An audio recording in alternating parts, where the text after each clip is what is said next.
Olá, boa noite, boa noite. Tudo bem a todos? Espero que estejam todos bem, né? Sejam bem-vindos a mais uma palestra promovida pelo Centro Espírita Nosso Lar, tá? E antes de fazer a nossa palestra, a gente vai se preparar para a nossa prece, mas antes de fazer a prece ou de qualquer outra coisa sobre o nosso tema de hoje, a gente vai fazer uma pequena leitura, tá? O livro é Caminho, Verdade e Vida, Francisco Cândido Xavier e o Espírito Emmanuel, que é o mentor espiritual. É esse livro aqui, tá? Vamos a ele. Qual é o nosso tema de hoje? É o ponto 96, a coroa. Nessa sequência de livros, Emmanuel faz comentários a pequenos trechos dos Atos dos Apóstolos, dos Evangelhos, tá? E eu acho bem bacana, bem interessante. Então, investiram-no de púrpura e tecendo uma coroa de espinhos, lá puseram na cabeça. Marcos, capítulo 15, versículo 17. Veja com uma frase bem simples. Vestiram-no de púrpura e tecendo uma coroa de espinhos, lhe puseram na cabeça. Frase bem simples. Quase incrível grau de vigilância da maioria dos discípulos do Evangelho, na atualidade, ansiosos pela coroa dos triunfos mundanos. Desde longo tempo, as igrejas do cristianismo deturpado se comprazem nos grandes espetáculos através de enormes demonstrações de força política. E forçoso é reconhecer que grande número das agremiações espiritistas cristãs, ainda tão recentes no mundo, tendem às mesmas inclinações. Individualmente, os prosélitos pretendem o bem-estar, o caminho sem obstáculo, as considerações honrosas do mundo, o respeito de todos, o fiel reconhecimento dos elevados princípios que esposaram na vida, por parte dos estranhos. Quando essa bagagem de facilidades não os bafeja no serviço edificante, sentem-se perseguidos, contrariados e desditosos. Mas e o Cristo? Não bastaria o quadro da coroa de espinhos para atenuar-nos a inquietação? Naturalmente que o mestre trazia consigo a coroa da vida. Entretanto, não quis perder a oportunidade de revelar que a coroa da terra ainda é de espinhos, de sofrimento e trabalho incessante, para os que desejem escalar a montanha da ressurreição divina. Ao tempo em que o Senhor inaugurou a boa nova entre os homens, os romanos coroavam-se de rosas, mas legando-nos a sublime lição, Jesus dava-nos a entender que seus discípulos fiéis deveriam contar com distintivos de outra natureza. Então, refletindo sobre isso, vamos nos preparar para a nossa prece, né? Fazer uma pequena prece antes da gente começar. Quem quiser ficar com os olhos abertos, fique. Quem quiser ficar com os olhos fechados, fique. O Espiritismo não tem ritual, não tem ritualística, tá? Então, vamos elevar o nosso pensamento a Deus. Nós te agradecemos, Senhor, o dia de hoje. Agradecemos a oportunidade de estarmos aqui. Agradecemos a possibilidade de estarmos conversando sobre o Evangelho, sobre o Espiritismo. Pai de infinita misericórdia, abençoa todos aqueles que estão nos ouvindo. Abençoa todas as pessoas que nesse momento estão em busca de alento e de consolo. Que Deus os abençoe, que Deus os ilumine, agora e sempre. Que assim seja. A nossa conversa hoje é acerca do que se chama de cristianismo, uma mensagem esquecida, né? Então, para falar sobre cristianismo e sobre a questão de ser uma mensagem esquecida ou não, a gente vai ter que falar um pouco sobre a questão do cristianismo propriamente dito, né? Então, o que vem a ser o cristianismo? Muitas pessoas dizem, eu sou cristã. E a gente acabou de ouvir na mensagem do Emmanuel, que ele fala que muitas vezes as pessoas estão no cristianismo em busca de outras coisas que não são necessariamente o básico do cristianismo. Por conta disso, a gente vai tentar fazer um esclarecimento, uma divisão e falar um pouco também da questão do espiritismo na sua posição de continuador dessa base cristã, porque o espiritismo ele tem uma base cristã. Ah, mas vocês falam com os mortos, mas não sei o quê. Calma que a gente vai chegar lá, vamos lá conversar sobre isso, tá? Primeiro vamos de pedacinho, certo? Desculpa. Então vamos de pedacinho. Primeira coisa, queridos, o que é esse cristianismo muito falado, muito conversado, mas tão pouco praticado. E por que esse impacto do cristianismo tão grande? Então vamos só recuar um pouco no tempo e imaginar nosso planeta, nosso mundo há mais de 2000 anos e vamos pensar na nossa situação enquanto humanidade há mais de 2000 anos. Como é que nós estávamos? Se hoje nós temos algumas situações que nos assustam por conta da barbárie, por conta da violência, das agressões, né? Nós podemos imaginar como bem antes as coisas eram mais complicadas, tá? Muito mais complicadas. Se hoje nós achamos, ficamos horrorizados porque alguém morre ou por causa de uma violência contra outro ser humano, contra o animal, há 2000 anos esses sentimentos, essa perspectiva não era de todas as pessoas. Uma boa parte das pessoas não tinha essa perspectiva. Né? Muitas vezes porque não tinham ainda a sensibilidade para se preocupar com o próximo, para se preocupar com outra pessoa. A maioria dos povos tinha uma lei de ouro, né? Que é amar o outro. Mas acontece que esse amar o outro era amar o outro desde que você fosse da minha tribo. Eu amo o outro desde que você fosse da minha religião. Eu amo o outro desde que... Então eles tinham a lei de ouro. Algumas poucas pessoas conseguiam ir além disso e ver a lei de ouro como sendo aplicada para qualquer pessoa. Um romano ajudava um romano. Um hebreu ajudava um hebreu. Tratavam bem os estrangeiros? Tratavam, mas ficava claro que não era a mesma coisa. Que essas pessoas não deveriam ser idênticas, ser amadas da mesma forma. Algumas poucas pessoas já viam que os seres humanos são iguais e que tinham tratamentos iguais. Tanto que não havia problema de ter escravos, de ter servos, de ter pessoas trabalhando. Eu não conseguia ver no outro essa situação de humanidade. Algumas poucas pessoas viam isso. Tá? Então nós temos o Império Romano, e o Império Romano se estendeu por toda a Europa, né? Chegou às fronteiras da Inglaterra, chegou até a Espanha, chegou à África e dominou Israel. Só que Israel tem uma característica, Israel tinha uma religião única, né? Uma religião monoteísta, acredita num Deus só. E quando o Império Romano domou todas essas situações, o Império Romano ele tem uma característica, ele não impõe a sua religião, eles nunca se preocuparam em tirar os chefes, impor sua religião, sua forma de pensar. O que era mais importante para os romanos é, você vai pagar seus tributos, você vai pagar seus impostos para Roma, vai, ótimo. Vou deixar você governando, vou deixar você administrando, vamos colocar pessoas aqui para manter a ordem, né? Vamos ter tribunais romanos, mas nós não vamos mexer na sua cidade. Certo? Nós não vamos mexer na sua cidade. Até aí, funcionava. Porque eles chegavam, dominavam, mas eu não quero isso, bom, então a gente vai destruir tudo. E aí eles destruíam tudo, e aí as pessoas acabavam se rendendo, porque afinal não tinha mais uma opção, tá? Só que acontece que após a ascensão de alguns imperadores em Roma, o que é que aconteceu? Eles passavam a cultuar seus deuses, mas também nunca se meteram nas deuses dos outros, mas tinham muitas estátuas dos imperadores, né? E as estátuas dos imperadores eram divinizadas, né? Porque eram filhos de Júpiter, etc, etc, que seria uma longa história para um outro tipo de palestra. Mas no caso de Israel, Israel era um grande problema, né? Uma pedra no sapato romano. Por que era uma pedra no sapato romano? Porque aquele pequeno povo que achava que era eleito de Deus, até hoje entendem que são eleitos de Deus, eles se achavam um povo escolhido, então para eles era inadmissível que Roma estivesse dominando, inadmissível que tivesse estátuas romanas espalhadas pela sua cidade. Então de vez em quando tinha umas rebeliões para tirar os romanos, né? Mas os romanos continuaram ali. Acontece que dentro de Israel também havia muitas discussões divididas entre fariseus, cananeus, entre eles mesmos havia algumas divisões. Tá? E a religião judaica ela tem alguns pilares que nós herdamos, tá? Com relação à questão de ser patriarcalista e muitas outras coisas. E no meio dessa situação, Jesus veio ao mundo. Num momento muito interessante, porque era um momento que estava estável. Algumas pessoas dizem que Jesus veio num momento de paz. Não era bem paz, né? Se você fosse romano, você estava de paz. Mas se você fosse do povo dominado, não era bem paz. Mas era um momento que não tinha muitas guerras naquela região. Ela estava controlada, administrada.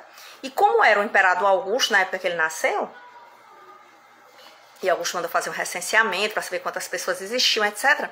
Essas pessoas viviam um pouco mais de calma, tá? Mas turbulência sempre existiu. Então Jesus chegou ao mundo nesse momento. Especificamente, ele veio a nascer na cidade de Belém e no momento no estado de Israel. Né? Por que nascer em Israel? Por que Jesus não nasceu no Egito, em Roma? Por que ele nasceu nos povos bárbaros que habitavam além das fronteiras romanas, como os romanos o chamavam? Por que ele não nasceu nesses lugares? Porque não havia condição para ele desenvolver as ideias dele. Não dava para você falar de um Deus que é amor na estrutura romana. Não dá para você falar de um Deus único no Egito, porque são vários. Então não é porque um povo é melhor do que o outro, mas é porque a situação naquele momento permitia que o cristianismo surgisse ali. E aí Jesus vai crescendo. Jesus para o espiritismo é um homem. Ele não é Deus. Ele é filho de Deus, como todos nós. Um grande homem, que está com certeza muito mais na frente do que qualquer um de nós. Mas nós não vemos no espiritismo o caráter da divindade. Tá? Então, para nós, Maria foi uma mulher comum, no sentido da sua compleição de física, e Jesus também, nesse sentido de ser humano. Tá? Mas com pessoas com características espiritualizadas. Então, Jesus vem nesse momento. E ele tem uma vida normal. Ele foi criança, ele brincou, ele correu, ele teve mãe, teve pai para orientar até uma determinada idade. Agora se desenvolveu além do que era previsto. Por quê? Porque ele conseguia debater com os doutores. Né? Debater com os doutores. E aí nós temos um período na vida de Jesus em que você não tem muito conhecimento do que aconteceu. Né? Porque o momento que a gente tem de conhecimento, veja bem, fundado nos evangelhos, são os 3 últimos anos da vida dele. Nesse período anterior se sabe muito pouco. E o que se sabe ainda um pouco disso é por conta dos evangelistas. Então Jesus veio nesse momento para essa situação. Jesus poderia ter nascido num palácio? Poderia. Mas não nasceu. Ia ter facilidade demais em excesso. Tá? Buda que o diga no seu tempo. Tá? Porque ficou no castelo e não sabia muito bem como é que você deveria se lidar com as pessoas. Né? Então Jesus nasceu com essa situação. Um filho de marceneiro, aprendeu marcenaria, sabia fazer marcenaria, o que nos mostra um Jesus trabalhador, né? Amoroso com sua mãe, com seu pai. E esse Jesus que veio, ele começou a pregar, a conversar com as pessoas, falando de uma coisa totalmente diferente do que elas imaginavam. Os judeus da época esperavam que o Messias chegasse, como ainda hoje eles esperam, porque eles não consideram Jesus um Messias, eles consideram alguém muito importante, mas não Messias. Mas eles esperavam que chegasse esse Messias num grande cavalo, com vários exércitos, e derrubasse todos os romanos. E a proposta que Jesus apresentou não foi essa. A proposta que ele apresentou não foi de destruir o Império Romano. Até porque ele sabia, mais do que ninguém, que naquele momento não ia adiantar nada, porque o Império ia se desgastar mesmo até o ponto de se acabar, como realmente acabou. Mas não era a proposta dele. A proposta que ele chegou foi mostrando para as pessoas que havia uma outra situação. O cristianismo nos trouxe a possibilidade de ver o outro. Não mais como escravo, como um estrangeiro, como alguém de outra tribo, como alguém, mas ver o outro. Ver no outro e amar o outro como a si mesmo, né? Então eu tenho que gostar de mim para poder gostar do outro. A mensagem que Jesus vem trazer nas suas pregações públicas e privadas, em festas, em outros locais que ele participou, porque Jesus foi um casamento, minha gente, né? Ele não ficou parado dentro de casa, Jesus andava, Jesus caminhava. Então ele não ficou preso às estruturas. Foi mostrar para essas pessoas, trazer para essas pessoas, falando de um céu, falando de vida após a morte, falando de você estar bem, falando daquela situação. Ele veio para trazer consolo e para trazer esperança. Essa é uma das afirmativas do cristianismo, é nos trazer isso. Não a esperança morta, eu vou ficar bem aqui sentada esperando que o mundo caia. Não é isso. Se fosse por isso, Jesus tinha ficado lá na casa dele, com a mãe dele. Para que ele ia sair por aí? Para que ele ia se expor tanto? Porque ele entrou em alguns embates. Alguns embates, não de discussão de bate-boca, mas mostrando que a religião não era só para aquelas pessoas. E que não deveria ser só naquela situação. Eu não sou cristão porque eu só estou tratando dos outros cristãos. Então Jesus veio com essa postura. A postura de mostrar que existe o outro, que eu me vejo no outro e posso amar o outro. A postura de não violência. Cristiano, mas Jesus entrou lá e fez uma confusão lá naquele templo lá, porque tinha os vendedores no templo. Primeiro, a forma que a Bíblia foi escrita, não necessariamente é para você saber o que ele derrubou ou deixou de derrubar. Depois, porque ele não andou batendo em ninguém, né? Ele foi muito duro, muito rígido, derrubando as mesas do templo. Por quê? Porque ele nos mostra a questão de você negociar com Deus. Porque o templo em Jerusalém se transformou em um grande palco de vendas. As pessoas chegavam lá com seus animais, você vai e compra o animal para fazer o sacrifício, porque Deus quer uma ovelha, aquela história toda. Então eles, olha, não é para isso aqui, a casa de Deus não é para isso aqui.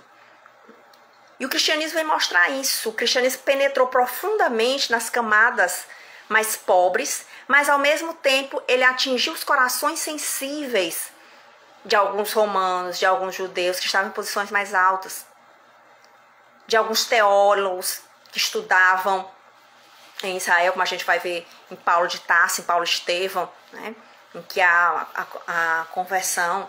Então, nessas mudanças, nessa situação, o cristianismo ele foi tocando corações. Mas o que tem de tão inovador nisso? O que tem de tão inovador? O critério amoroso de Jesus. Se nós olharmos a vida do Cristo, ele é uma pessoa amorosa. Ele não é uma pessoa conveniente, com os nossos erros, mas ele é amoroso. O Jesus que conversa com as mulheres. Imagina um homem se dando ao trabalho de conversar com as mulheres há mais de 2000 anos. Hoje já temos algumas dificuldades. Imagina a época do Cristo. Então ele mostrou, olha, eu estou conversando com a mulher normalmente. As mulheres cercaram Jesus. Jesus não fazia diferença de classe, nem de raça. Ele conversava com as pessoas, porque dentro de Israel você tinha divisão, né? Saduceus, fariseus, né? Samaritanos. Então quem era fariseu não conversava com o samaritano, e Jesus conversa com o samaritano. Inclusive tem uma parábola que ele fala do bom samaritano. O samaritano é melhor do que os outros que pertenciam mais ou menos à mesma estrutura de Jesus. Então Jesus sempre, todo o tempo, conversando com aquelas pessoas que eram invisíveis na sociedade israelense. Mas ao mesmo tempo ele atende ao centurião romano, que vai lá desesperado por causa da filha, né? Pedindo. Jairo foi atrás de Jesus. Jesus não faz diferença se Jairo é romano, se Jairo é senador, ele não faz. Ele vai lá para ajudar. Jesus começa a espalhar essa sua mensagem através dos seus apóstolos. Depois são 70, depois foram mais de 500 que se espalharam de duplas, né? Justamente para não ficarem tão sozinhos. E essas pessoas começam a sentir nos seus corações essa mudança, esse conforto, esse pensar de que existe uma outra vida,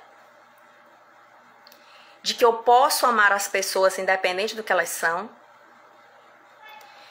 Jesus traz essa mensagem profunda. O cristianismo é uma religião focada e amparada em amor,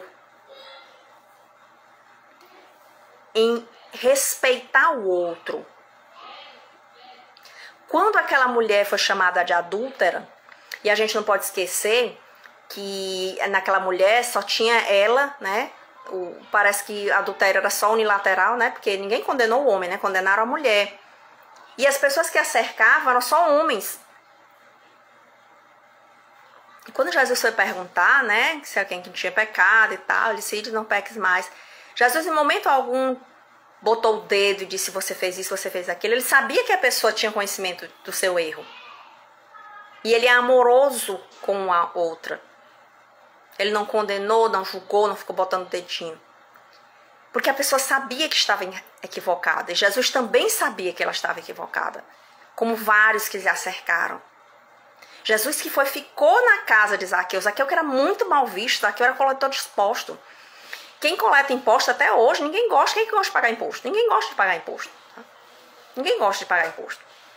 E Zaqueu era pior, porque Zaqueu não era os impostos, não iam ser impostos para Israel, os impostos iam para Roma. Então era pior ainda, era mais odiado, mas Jesus foi comer na casa de Zaqueu. Porque ele viu em Zaqueu as qualidades que muitos judeus achavam que tinham e não tinham. Essa é a grande mensagem do cristianismo. Acontece que essa grande mensagem, a mensagem da renúncia, da abnegação, de lutar pelas coisas certas, Jesus transmitiu isso para os seus apóstolos. E seus apóstolos transmitiram para os seus outros apóstolos. E nós tivemos todas essas mudanças e crescimentos dessas ideias. Foi fermentando, foi se espalhando, até chegar em Roma. Quando a mensagem do cristianismo chegou em Roma, que Jesus já tinha sido crucificado, que Jesus passou por um julgamento, porque ele era considerado inimigo de quem estava no poder, inimigo dos outros. E o mais interessante, antes da gente falar da chegada a Roma, quando Jesus foi crucificado, poucas mulheres, como nos contam os evangelhos, o seguiram. Quantos ele beneficiou, mas ninguém teve coragem de ir lá se expor. Só sua mãe, João Batista estava lá com a sua mãe, João Evangelista, estava com sua mãe, algumas mulheres. E ele beneficiou muita gente, mas essas pessoas não apareceram. E ele estava lá na sua caminhada, elas viram que estavam lá. E é até compreensível, porque elas estavam com medo, porque elas podiam ser escorteadas. Mas Jesus estava lá demonstrando mais do que nunca esses aspectos do cristianismo. Mas Jesus entrou em choque. Por que condenar Jesus se ele só fez o bem? Se a gente pegasse a lista das atividades de Jesus, há que se perguntar qual o fundamento para se condenar esse homem. Ele furtou? Não. Tentaram fazer armadilhas para ele, mas ele não se contradizia. Ele fez alguma coisa? Não, não tinha nada. Tanto que Pilatos ficou de mãos atadas, porque não sabia como condená-lo. Não sabia como condená-lo. Porque ele não se encaixava em nenhuma das coisas de crimes, né? Que o Império Romano ele julga, mas julga conforme realmente suas normas.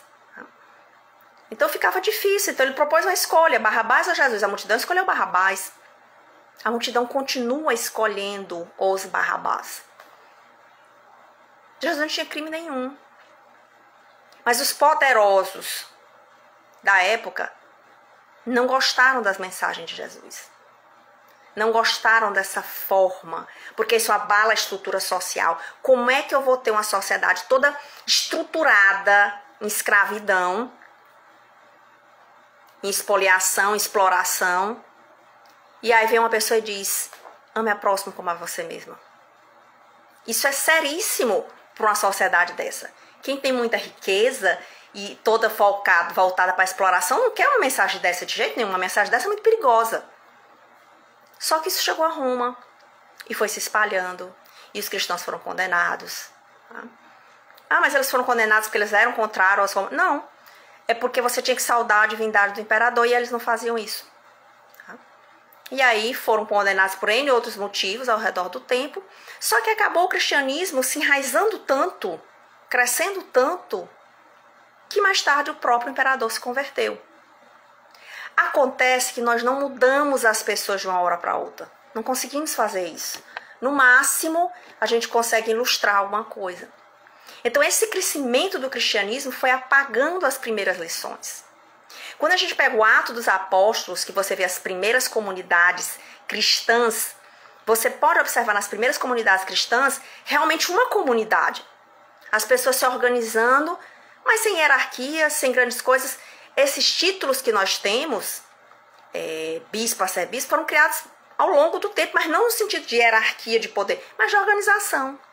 As mulheres participavam ativamente. Só que com esse crescimento, os nossos defeitos vão caindo dentro da religião, vão caindo dentro do cristianismo. O cristianismo vai se desestruturando na sua base, na sua simplicidade. Para atrair mais romanos, vai se criando regras e assimilando. Os romanos sempre tinham os seus nichos onde colocavam flores e homenageavam os deuses. Pois vamos substituir os deuses por outras imagens. Vamos construir monastérios, vamos ficar longe do mundo. Aonde a mensagem do Cristo diz para você ficar longe do mundo? Em lugar nenhum. Você tirar um tempo para refletir uma coisa, mas você ficar isolado do mundo porque não tem pecado? Não é bem isso. Mas isso vai atraindo as pessoas. Vamos separando os homens das mulheres. As mulheres são pecaminosas. E vai crescendo, e com isso vai aumentando o poder. E com isso vai aumentando as condições de estrutura de suporte da igreja. E aí o cristianismo vai lentamente caminhando para ser o catolicismo. E aí eu quero dominar outras religiões. E aí eu quero outra coisa. E aí eu passo a não concordar com o pensamento de quem pensa diferente de mim, de quem raciocina diferente de mim. E aí eu começo a brigar. E a igreja começa a se armar. Eu começo a ter papas assassinados. Contra isso surge a reforma protestante. O mesmo cristão é aquela pessoa que tem escravos na sua casa. A igreja tem escravos no Brasil. A maior parte dos brasileiros ia rezar na missa, acabava, tomava uma hóstia ou fazia qualquer outra religião, ia lá bater no escravo. Onde é que isso se adequa ao cristianismo? Aonde é que ele se enquadra? Então o cristianismo foi sendo transformado em palavras banais. E o que é que nós temos como cristianismo hoje? Tá? O que é que nós temos como cristianismo hoje? Nós temos como cristianismo hoje uma proposta de realmente vivenciar. Nós não podemos ter um cristianismo que não seja vivenciado. Não podemos ser cristãos e abraçar ações que trazem perturbação à sociedade, a nós mesmos. Como é que eu sou cristão e eu pratico atos que são contrários ao cristianismo? Muitas vezes eu me questionava como alguém pode ser cristão e queimar na fogueira outra pessoa. E muitos fizeram isso. Porque a mensagem do cristianismo foi se esvanecendo. Eu passei a usar o cristianismo apenas como uma máscara para os meus interesses, para as minhas vontades. E se o cristianismo é como proposta base do espiritismo, o espírita que se diz cristão, ele não pode, é porque não pode mesmo, não tem opção, é não poder. Ele não pode praticar atos, ações ou omissões que não estejam baseadas no evangelho. Não é possível isso. Como eu posso ser cristão e ao mesmo tempo eu dizer tem que matar mesmo, tem que matar todos os bandidos mesmo? É uma incongruência. Uma coisa é eu exigir a lei, a aplicabilidade da lei. Como é que eu posso ser cristão, ser espírita e me opor a coisas básicas de amor e respeito ao outro? Então o cristianismo e o espiritismo juntos, porque um sustenta, o cristianismo sustenta uma parte do espiritismo, eu coloco uma parte porque nós temos a questão científica e outras coisas assim, ele é uma prática. Eu não posso ser espírita e praticar atos que não condizem com o espiritismo e com o cristianismo. Ah, Cristiane, então você quer que a gente seja santo? Não, meu querido, porque ninguém é santo. Nós estamos num planeta de provas e expiações. Estamos aqui para nos melhorar. Né? Mas é inadmissível que eu continue a praticar atos que eu praticava na Idade Média, mas eu não posso praticar mais. Eu não posso mais ser contrário a princípios que o próprio Jesus colocou, que é amar o próximo como a si mesmo. Ah, então vai ficar todo mundo bem, maravilhoso. Não é bem isso que eu estou dizendo. Eu estou dizendo que individualmente nós podemos e devemos tentar nos melhorar. Nós não precisamos ficar nos cobrando em demasia também. Mas saber, isso aqui eu não posso mais fazer. Não, isso aqui não é dessa forma. Como é que eu posso ser espírita, ser cristão e defender a pena de morte? Impossível. É impossível. Impossível que eu me refiro à questão ou é uma coisa ou outra, ou então falta de estudo, ou falta de conhecimento. Então essas visões do cristianismo, né, essa multiplicidade, esse crescimento do cristianismo foi justamente por conta da sua singeleza, da sua simplicidade de chegar nos corações das pessoas. Mas ele se tornou tão burocrático, tão cheio de regras, tão cheio de normas, tão cheio disso, tão cheio daquilo, que foi deixando de ser singelo. Ele deixou de ser singelo. E a singeleza é a base do cristianismo. E o espiritismo veio nos reforçar tudo isso, mostrando que a vida continua através do comentário dos espíritos, ouvindo-os, conhecendo a questão da reencarnação. Mais do que nunca, como posso eu ser espírita e não me comportar como tal? Não a angelitude, mas pelo menos o básico. O básico de respeito com o outro. É o mínimo que se pede e o mínimo que o espírita pode ser. Coerente com as propostas do cristianismo. Eu não posso ser espírita, eu não posso mesmo, e ao mesmo tempo ter o culto da morte. Porque o espiritismo é vida. O espiritismo não tem rituais, o espiritismo não tem mesa branca, mesa azul, mesa rosa. O espiritismo não é fatalista. Ah, eu tô assim porque eu vou viver. Onde é que você tirou isso? É falta de conhecimento da doutrina espírita. O espiritismo veio para nos deixar felizes.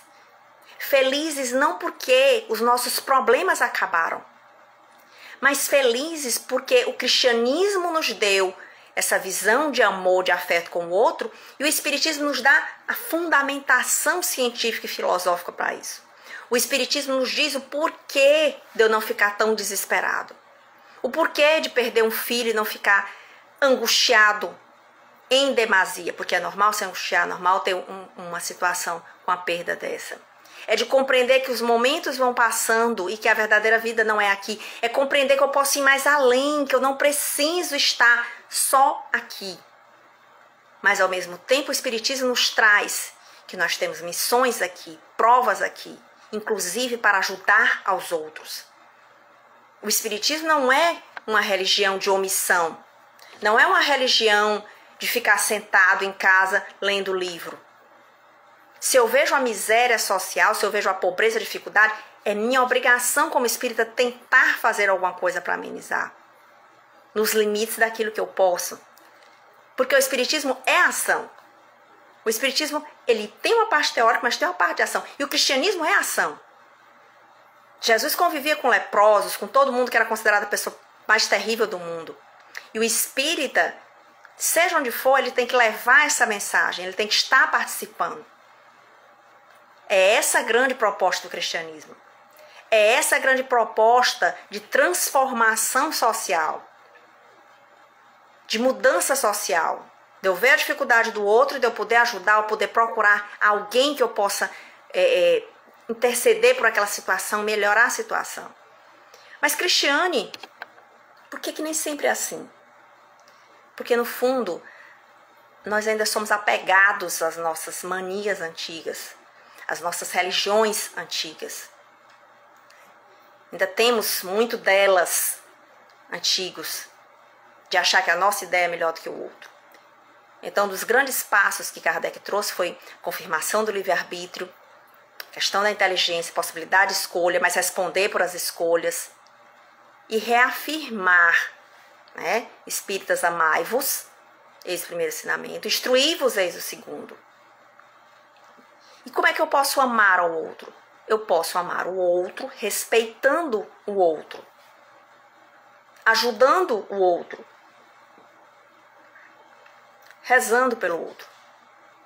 É dessa forma que eu posso fazer isso. De várias formas eu posso ajudar o outro. O Espiritismo é a doutrina eminentemente de melhoria do ser humano. Kardec sempre nos alerta a isso.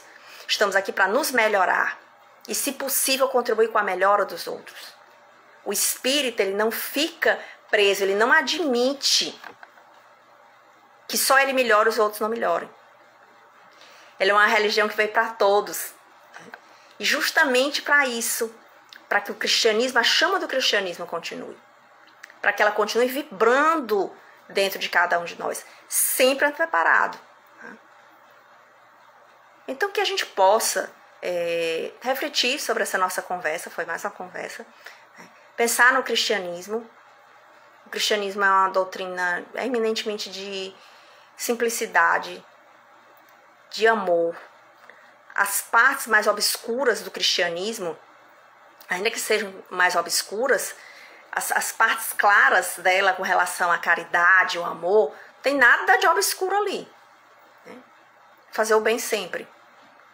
Ajudar sempre, colaborar sempre. Inclusive com você mesmo. Porque se a gente colabora com os outros, não colabora com a gente. A gente ajuda os outros, mas não nos ajudamos. E nós precisamos nos amar para poder amar o outro. E viver o espiritismo. Um espiritismo que liberta a nossa mente. Um espiritismo que nos diz que nós temos opções de escolha. Um espiritismo que é uma doutrina eminentemente social. O espiritismo é social, ele se preocupa com a sociedade. Tanto que as leis morais são estudadas dentro do Livro dos Espíritos. E elas são leis que são voltadas para a sociedade, o convívio na sociedade. Então que a gente procure praticar essas leis. A gente procure refletir um pouco sobre o Livro dos Espíritos, sobre nós mesmos. Como é que eu estou? O que é que eu estou fazendo? Como é que eu estou me portando? O que é que eu estou defendendo? Quais são os ideais que eu abraço? Eles estão conforme o Espiritismo? Conforme as palavras básicas do Cristo? Porque nós não podemos nos esquecer. Grandes inquisidores conheciam profundamente a Bíblia, mas eram grandes inquisidores. Então nós não podemos ser espíritas inquisidores. Conhecer profundamente o Livro dos Espíritos, toda a obra, saber até as palavras que constam lá, e ser um horror como ser humano. Porque aí não está adiantando muita coisa, né? A gente só está enchendo a cabeça de ideias. Então, pensando nisso, vamos agradecer pelo dia de hoje, pela nossa oportunidade da gente estar aqui. Vamos nas nossas preces pensar por todas as pessoas que ainda estão passando por situações difíceis. Nós estamos ainda numa pandemia, devemos ter cuidado, devemos ter zelo com todos nós, temos uma variante nova. Vamos procurar pensar nas pessoas, nos nossos irmãos que estão na África, com tanta dificuldade, lutando o tempo todo, né? E pelo nosso próprio equilíbrio e do nosso planeta, tá? Então vamos fechar os nossos olhos quem quiser, quem não quiser fica com os olhos abertos, fica à vontade, só para agradecer, tá? Pai de infinita misericórdia, obrigado pela conversa de hoje, obrigada pelas nossas trocas de ideias. Envolve e abençoa cada um de nós, nos nossos lares, nos nossos trabalhos. Envolve e abençoa todos aqueles que se encontram desesperados e angustiados, Senhor. Abençoa as pessoas que estamos pensando nesse momento, nos hospitais, nos abrigos. Envolve todos aqueles que estão com ideação suicida. Abençoa, Mestre querido, os nossos filhos, amigos, inimigos também. Que Deus nos ampare e nos ilumine hoje e sempre. Que assim seja.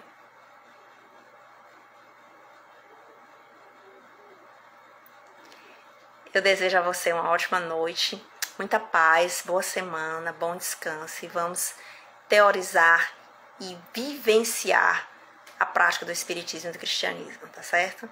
Tchau, tchau. Tenha uma boa noite.